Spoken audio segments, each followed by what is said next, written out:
Hi student, आइए हम लोग स्टार्ट करते हैं नया चैप्टर वेक्टर।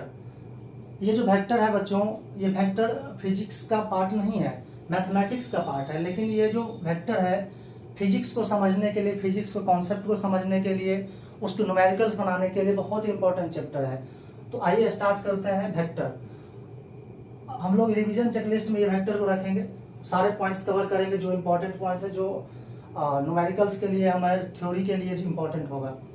तो ये जो वेक्टर है बच्चों, इसमें बहुत लोगों को कन्फ्यूजन होता है। वेक्टर किसी पूछोगे वेक्टर तो बोलते हैं वेक्टर क्वांटिटी के बारे में, वेक्टर क्वांटिटी पूछते हैं वेक्टर बोल देते हैं।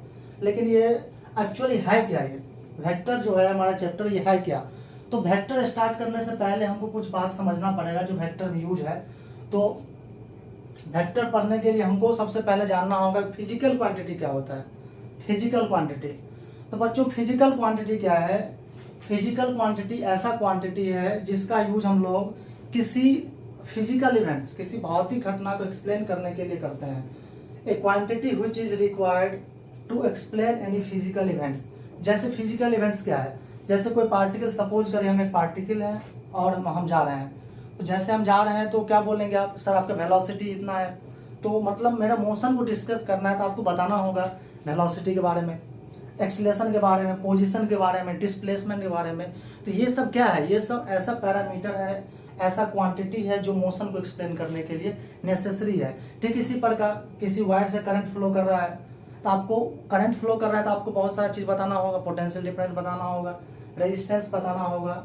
इस तरह से और भी बहुत सारे फिजिक्स में इवेंट्स होते हैं, जो घटना है, वो सारे इवेंट्स को एक्सप्लेन करने के लिए कोई ना कोई फिजिकल, कोई ना कोई क्वांटिटी की जरूरत पड़ता है। उसे ही हम लोग क्या बोलेंगे? फिजिकल क्वांटिटी बोलेंगे। जैसे कुछ एग्जांपल्स है, mass, velocity, acceleration, force, current et cetera, और भी बहुत सारे क्वांटिटी है। फिजिकल क्वांटिटी का क्या हम लोग मेजर कर सकते हैं? इसका कुछ यूनिट होता है। A physical quantity has some unit and can be measured. जो फिजिकल क्वांटिटी है उसको मेजर भी कर सकते हैं और कुछ यूनिट होता है। जैसे मास के बारे में बात करते हैं तो मास हम लोग कहते हैं कि मेरा मास 2 है, केजी है। तो केजी क्या हो गया? यूनिट हो गया। और मास 2 क्या हो गया? मेजरमेंट की है, मेजरमेंट की है। वेलोसिटी की बात करते हैं जब, तो 2 मीटर पर सेकंड या 5 मीटर पर सेकंड। तो 5 क्या है? वो मेजरमेंट है। मीटर पर सेकंड क्या है? यूनिट है।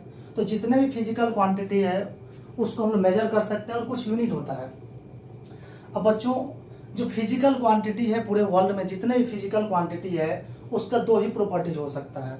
2 प्रॉपर्टीज में एक प्रॉपर्टी मस्ट है और एक प्रॉपर्टी हो भी सकता है और नहीं भी हो सकता है। Properties of physical quantity, magnitude must है, मैग्नीट्यूड मस्ट है, और डायरेक्शन क्या हो भी सकता है और नहीं भी हो सकता है। मैग्नीट्यूड क्या होता है?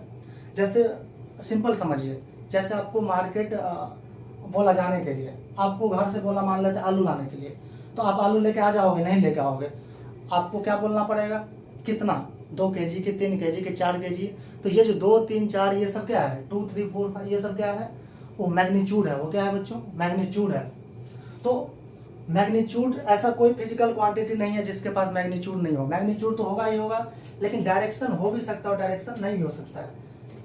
तो डायरेक्शन हो भी सकता है और नहीं भी हो सकता है, इसको हम लोग आगे पढ़ेंगे कि कब डायरेक्शन होगा, कब डायरेक्शन नहीं होगा। जैसे एक थोड़ा सा बात समझते हैं, जैसे हम जब मैं कहता हूँ कि मेरा मास 60 केजी है, तो ऐसा नहीं बोलते मेरा मास दक्षिण, साउथ की ओर या नॉर्थ की ओर है।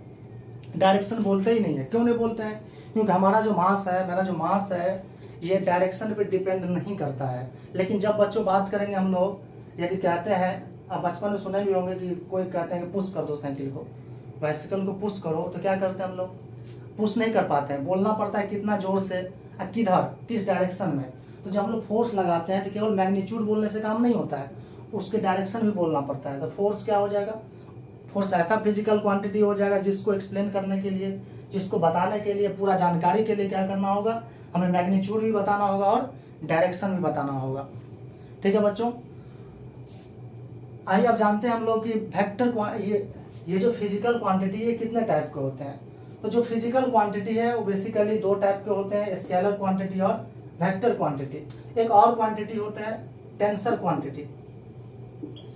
टेंसर क्वांटिटी ये हमारे 11-12 के सिलेबस में नहीं है, ये एडवांस सेक्शन में है। हालांकि आजकल ये टेंसर क्वांटिटी के स्केलर में ही पढ़ लेते हैं, लेकिन इसके जो एग्जांपल्स है, एग्जांपल्स के बारे में एडवांस फिजिक्स में पढ़ा जाता है। तो आगे हम लोग देखते हैं कि वेक्टर क्या होता है। अब हम लोग बात करेंगे वेक्टर के बारे में।